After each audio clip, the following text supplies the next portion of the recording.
Hello दोस्तों, यदि आप भी 2 फरवरी को बायोलॉजी का फाइनल परीक्षा देने वाले हैं तो अभी की इस क्लास में क्लास 12th के लिए बायोलॉजी के हम लोग क्वेश्चन पेपर देखेंगे 2 फरवरी फाइनल परीक्षा के लिए।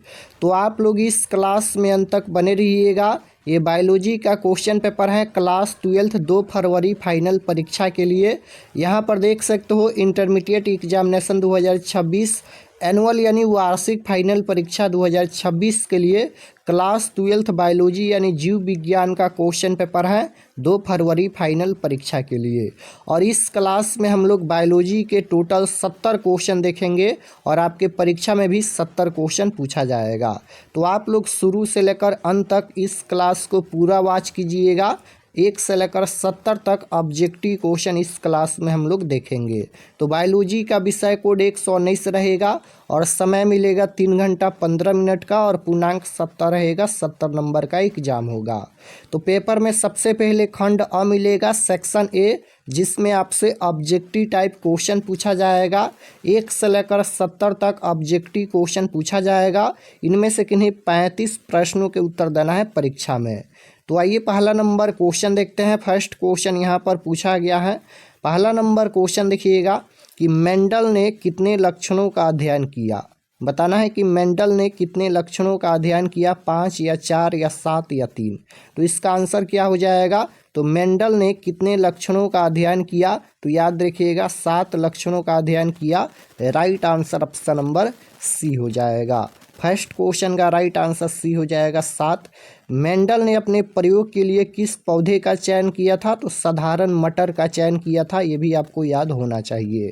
क्वेश्चन नंबर 2 यहाँ पर पूछा गया है कि मेंडल ने प्रतिपादित किया। मेंडल ने प्रतिपादित किया तो आनुवंशिकता का नियम प्रतिपादित किया। Right answer option number B हो जाएगा। क्वेश्चन इस तरह से भी पूछा जाएगा कि आनुवंशिकता का नियम किसने प्रतिपादित किया? तो मेंडल ने। तो क्वेश्चन नंबर 2 का राइट आंसर बी हो जाएगा। मेंडल ने प्रतिपादित किया आनुवंशिकता का नियम। Option number B right answer. Question number 3 यहाँ पर पूछा गया है कि पृथक्करण के सिद्धांत को और क्या कहते हैं? पृथक्करण के सिद्धांत को और क्या कहते हैं? तो पृथक्करण के सिद्धांत को युग्मकों की शुद्धता का नियम कहते हैं। Right answer option number C हो जाएगा। क्वेश्चन नंबर 3 का राइट आंसर सी हो जाएगा। क्वेश्चन नंबर 4 यहाँ पर पूछा गया है।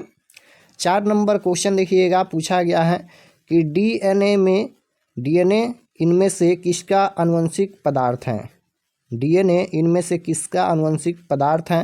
तो इसका राइट आंसर हो जाएगा बैक्टीरियोफेज। ऑप्शन नंबर बी में दिया गया है। Right answer option number B हो जाएगा bacteriophage. Option number B right answer.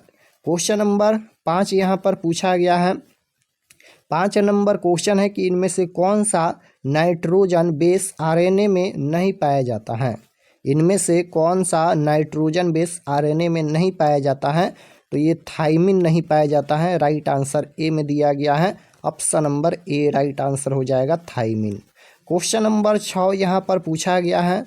6 number question है कि अपरायण मॉडल क्या प्रदर्शित करता है? अपरायण मॉडल क्या प्रदर्शित करता है? तो ये जीन का रेगुलेशन प्रदर्शित करता है। ऑप्शन नंबर सी में दिया गया है। राइट आंसर सी हो जाएगा। अपरायण मॉडल क्या प्रदर्शित करता है? तो जीन का रेगुलेशन। क्वेश्चन नंबर 6 का राइट आंसर सी हो जाएगा। 7 नंबर क्वेश्चन यहाँ पर पूछा गया है कि इनमें से कौन सा नाइट्रोजिनस बेस डीएनए में नहीं होता है? नहीं होता है पूछा गया है। तो इनमें से कौन सा नाइट्रोजिनस बेस डीएनए में नहीं होता है? तो ये हो जाएगा यूरासिल। ऑप्शन नंबर बी में दिया गया है यूरासिल। इसका राइट आंसर होगा option number B. Question number 8 यहाँ पर पूछा गया है। 8 नंबर क्वेश्चन देखिएगा, डीएनए से एमआरएनए बनाने की क्रिया को क्या कहते हैं? डीएनए से एमआरएनए बनाने की क्रिया को क्या कहते हैं? तो राइट आंसर हो जाएगा ट्रांसक्रिप्शन कहते हैं। ऑप्शन नंबर ए में दिया गया है ट्रांसक्रिप्शन। इसका राइट आंसर हो जाएगा। क्वेश्चन नंबर 9 यहाँ पर देखिएगा, पूछा गया है कि डीएनए अणु में साइटोसिन 18% है। तो यहाँ पर एडेनिन का प्रतिशत क्या होगा? एडेनिन का प्रतिशत पूछा गया है तो 32% होगा।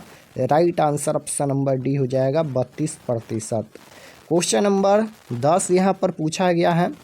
10 नंबर क्वेश्चन है कि प्रतिकोडोन या एंटीकोडोन पाए जाते हैं। तो प्रतिकोडोन या एंटीकोडोन पाए जाते हैं तो ये टीआरएनए पर right answer option number B में दिया गया है। प्रतिकोडोन या एंटीकोडोन पाए जाते हैं तो टीआरएनए पर पाए जाते हैं। Right answer B. Question number 11 पूछा गया है। उपरन मॉडल प्रस्तावित किया था। तो उपरन मॉडल किसने प्रस्तावित किया था? तो जैकब एंड मोनार्ड ने। ऑप्शन नंबर सी में दिया गया है। Right answer option number C हो जाएगा। क्वेश्चन नंबर 12 यहाँ पर पूछा गया है कि आरएनए के किस रूप की संरचना तिरपणी जैसी होती है? आरएनए के किस रूप की संरचना तिरपणी जैसी होती है?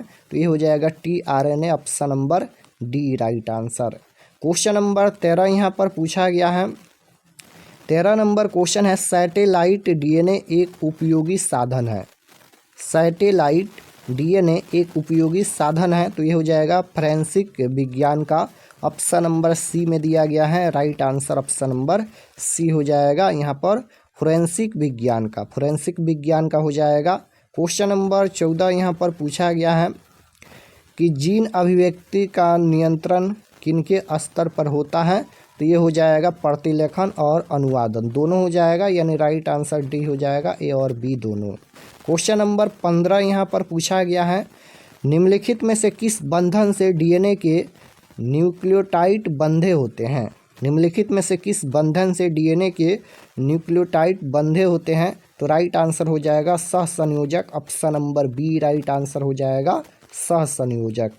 क्वेश्चन नंबर 16 यहाँ पर पूछा गया है कि आधुनिक मानव का वैज्ञानिक नाम क्या है?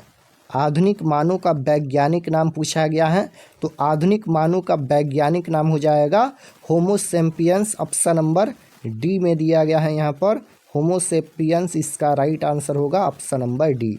आधुनिक मानव का वैज्ञानिक नाम क्या है? तो Homo sapiens. Option number D correct answer होगा। क्वेश्चन नंबर 17 यहाँ पर पूछा गया है कि डायनासोर हैं। तो डायनासोर हैं, राइट आंसर हो जाएगा विलुप्त सरीसृप। ऑप्शन नंबर बी में दिया गया है। राइट आंसर बी हो जाएगा। क्वेश्चन नंबर 18 देखिएगा, पूछा गया है कि मनुष्य के हाथ चमगादड़ के पंख तथा हवेल के फली पर अभिव्यक्त करते हैं तो ये समजात अंग को व्यक्त करते हैं। Right answer option number D हो जाएगा समजात अंग। क्वेश्चन नंबर 19 पूछा गया है कि क्षय रोग का संक्रमण मुख्यतः किसके द्वारा होता है? क्षय रोग का संक्रमण मुख्यतः ये किसके द्वारा होता है? तो हवा के द्वारा होता है। Right answer option number A हो जाएगा। क्षय रोग संक्रमण मुख्यतः किसके द्वारा होता है? तो हवा के द्वारा होता है। क्वेश्चन नंबर 20 यहाँ पर पूछा गया है कि निम्न में से कौन औन संचारित रोग है? तो औन संचारित रोग कौन है? टाइफाइड तो होगा नहीं, हैजा और मलेरिया ये भी नहीं होगा। यहाँ पर हो जाएगा सिफिलिस। ऑप्शन नंबर डी में दिया गया है। यहाँ पर कौन औन संचारित रोग है? औन संचारित रोग पूछा गया है तो ये हो जाएगा syphilis. Option number D right answer.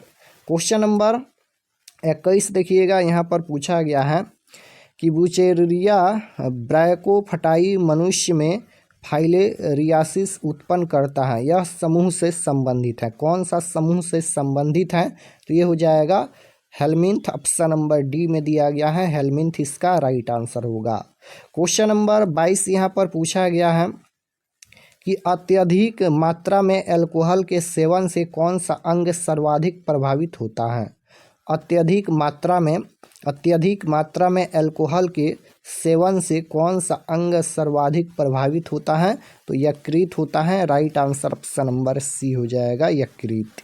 Question number 23 यहाँ पर पूछा गया है ऐसे पदार्थ जिनके प्रति प्रतिरक्षा अनुक्रिया होती हैं उसे क्या कहते हैं? ऐसे पदार्थ जिनके प्रति प्रतिरक्षा अनुक्रिया होती हैं तो उसे हम लोग एंटीबॉडी कहते हैं। Right answer option number C हो जाएगा। क्वेश्चन नंबर 24 यहाँ पर पूछा गया है एलर्जी के कारण निकलने वाला रसायन कौन है? क्वेश्चन है कि एलर्जी के कारण निकलने वाला रसायन कौन है? तो हिस्टामिन है। Option number A right answer हो जाएगा हिस्टामिन। क्वेश्चन नंबर 25 पूछा गया है कि ट्रिपल एंटीजन टीका का उपयोग नहीं होता है, किसके लिए नहीं होता है? तो ट्रिपल एंटीजन टीका का उपयोग नहीं होता है टाइफाइड के लिए। राइट आंसर सी में दिया गया है, टाइफाइड के लिए नहीं होता है। Option number C correct answer. Question number 26 देखिएगा, पूछा गया है कि HIV निम्न में से किस कोशिका पर आक्रमण करता है? तो ये किस कोशिका पर आक्रमण करता है? तो टी हेल्पर कोशिका पर आक्रमण करता है। Right answer option number D हो जाएगा, टी हेल्पर कोशिका। क्वेश्चन नंबर 27 पूछा गया है विडॉल परीक्षण ज्ञात करने के लिए। विडॉल परीक्षण ज्ञात करने के लिए टाइफाइड इसका आंसर हो जाएगा, option number B right answer होगा।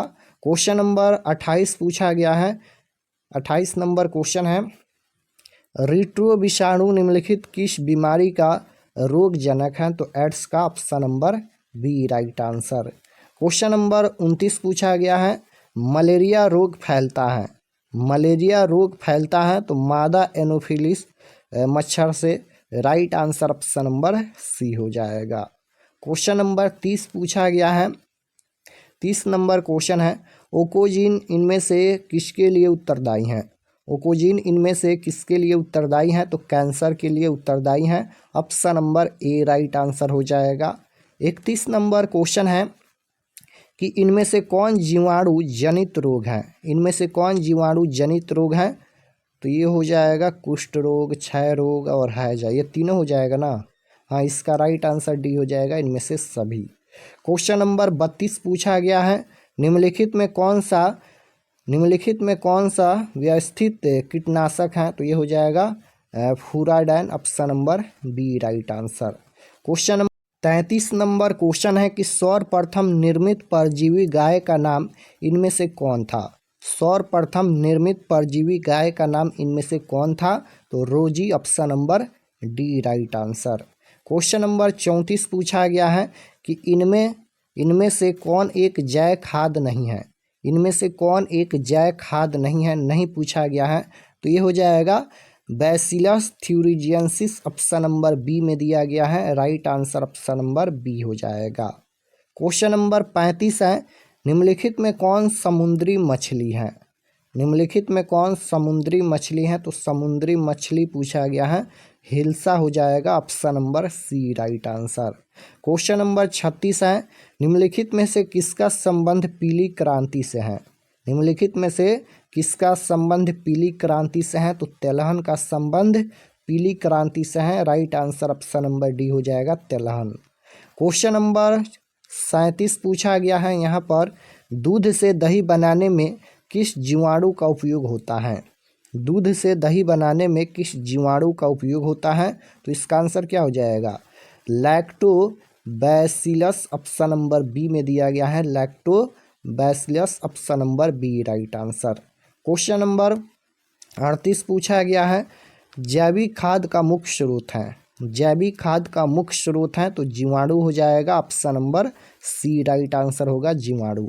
क्वेश्चन नंबर 39 पूछा गया है कि पाश्चुराइजेशन में गर्म करते हैं, पाश्चुराइजेशन में गर्म करते हैं तो इसका आंसर क्या होगा? केवल दूध का किसी भी तरल को 70 डिग्री से ऊपर, किसी भी तरल को 100 डिग्री पर, किसी भी तरल को 70 से 80 पर गर्म कर उसे शीघ्रता से ठंडा किया जाता है। यही इसका आंसर हो जाएगा, ऑप्शन नंबर डी। इसका आंसर क्या हो जाएगा? ऑप्शन नंबर डी हो जाएगा। किसी भी तरल को 70 डिग्री सेल्सियस ताप से 80 डिग्री पर गर्म कर उसे शीघ्रता से ठंडा किया जाता है। राइट आंसर डी होगा। क्वेश्चन नंबर 40 देखिएगा, पूछा गया है यहाँ पर 40 नंबर क्वेश्चन है कि टी लिम्फोसाइट उत्पन्न होता है, ये कहाँ से उत्पन्न होता है? टी लिम्फोसाइट उत्पन्न होता है तो याद रखिएगा टी लिम्फोसाइट उत्पन्न होता है अस्थि मज्जा से, ऑप्शन नंबर ए में ही दिया गया है, अस्थि मज्जा से ये उत्पन्न होता है, option number A right answer. Question number 41 यहाँ पर पूछा गया है कि नील हरित शैवाल किस खेत के लिए उपयोगी जैव उर्वरक है? नील हरित शैवाल किस खेत के लिए उपयोगी जैव उर्वरक है? तो राइट आंसर हो जाएगा चावल, option number D right answer होगा, चावल। क्वेश्चन नंबर 42 यहाँ पर पूछा गया है। 42 नंबर क्वेश्चन है, निम्नलिखित में से किस जीवाणु से ताप अस्थायी डीएनए पॉलीमेरेज प्राप्त किया जाता है? तो इसका आंसर हो जाएगा ऑप्शन नंबर बी हो जाएगा, Thermus aquaticus, option number B right answer. Question number 43 पूछा गया है कि किसी पीएच पर बैसिलस थ्यूरिंजियंसिस के द्वारा संश्लेषित कीटनाशक प्रोटीन संक्रिया हो जाता है, तो क्षारीय pH. Right answer option number B हो जाएगा, क्षारीय पीएच पर। क्वेश्चन नंबर 44 पूछा गया है यहाँ पर कि डीएनए के पृथक्करण हेतु कवक को किस एंजाइम से संसाधित करते हैं? डीएनए के पृथक्करण हेतु कवक को किस एंजाइम से संसाधित करते हैं? तो इसका आंसर हो जाएगा ऑप्शन नंबर डी हो जाएगा, chitinase, option number D right answer हो जाएगा, काइटिनेज। क्वेश्चन नंबर 45 है, जीव विज्ञान के पिता किसे कहा जाता है? बताना है कि जीव विज्ञान का पिता किसे कहा जाता है? अरस्तु को। Right answer option number A हो जाएगा, जीव विज्ञान का पिता किसे कहा जाता है? अरस्तु को।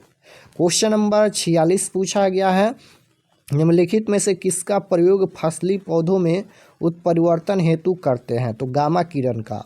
राइट आंसर ए हो जाएगा, गामा किरण। क्वेश्चन नंबर 47 पूछा गया है कि पोमी कल्चर निम्नलिखित में से किससे संबंधित है? पोमी कल्चर निम्नलिखित में से किससे संबंधित है? तो ये फल से संबंधित है, option number B right answer. Question number 48 पूछा गया है यहाँ पर, निम्नलिखित में से कौन मानव जनसंख्या के वैज्ञानिक अध्ययन को दर्शाता है?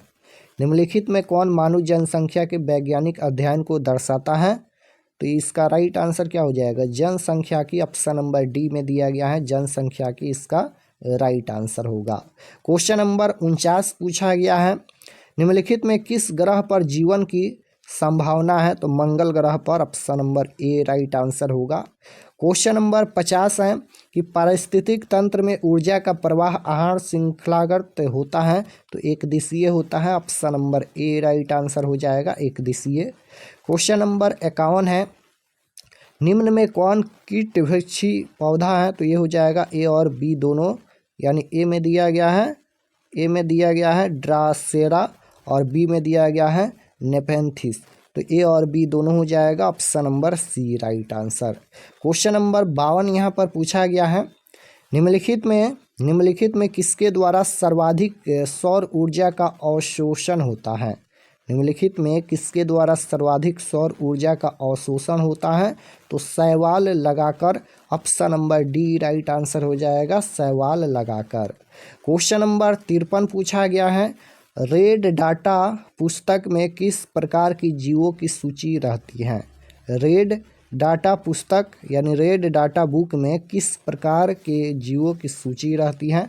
तो इसका आंसर क्या हो जाएगा? इनमें से सभी हो जाएगा, option number D right answer हो जाएगा, इनमें से सभी, यानी दुर्लभ प्रजातियां, विलुप्त प्रजातियां और संकटग्रस्त प्रजातियां, इनमें से सभी हो जाएगा। रेड डाटा बुक में इनमें से सभी प्रकार की जीवों की सूची रहती है, राइट आंसर डी, इनमें से सभी, ऑल ऑफ दिस।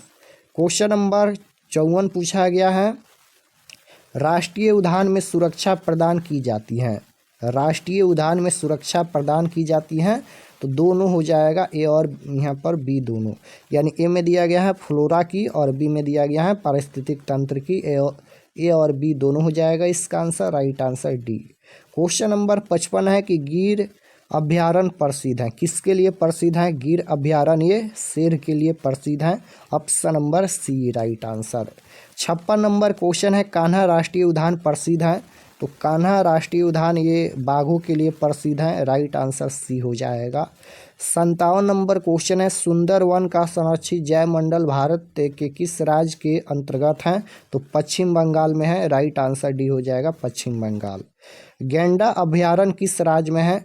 तो गेंडा अभ्यारण्य ये असम में है, option number A right answer हो जाएगा। क्वेश्चन नंबर 59 पूछा गया है, भारत की वैश्विक जातीय विविधता का प्रतिशत है? तो लगभग 8.1% है, option number A right answer हो जाएगा। क्वेश्चन नंबर 60 पूछा गया है कि इनमें से कौन भारतवर्ष में जैव विविधता का हॉट स्पॉट है? तो ये हो जाएगा पश्चिमी घाट, option number C right answer, पश्चिमी घाट। 61 नंबर क्वेश्चन है, कांजीरंगा राष्ट्रीय उद्यान किसके लिए विख्यात है, यानी किसके लिए प्रसिद्ध है? तो गैंडा के लिए। Right answer option number D हो जाएगा। क्वेश्चन नंबर 62 है, निम्नलिखित में कौन ओजोन परत हेतु सर्वाधिक हानिकारक है? ओजोन परत हेतु सर्वाधिक यानी सबसे अधिक हानिकारक कौन है? तो फ्रीओन हो जाएगा, option number C right answer होगा फ्रीओन। क्वेश्चन नंबर 63 पूछा गया है कि फोटोकेमिकल स्मग में कौन हमेशा उपस्थित रहता है? तो O3 उपस्थित रहता है। Right answer option number B हो जाएगा। क्वेश्चन नंबर 54 है कि विश्व व्यापार दिवस, विश्व पर्यावरण दिवस पूछा गया है। विश्व पर्यावरण दिवस कब मनाया जाता है? तो विश्व पर्यावरण दिवस 5 जून को मनाया जाता है। Right answer option number B हो जाएगा। विश्व पर्यावरण दिवस कब मनाया जाता है?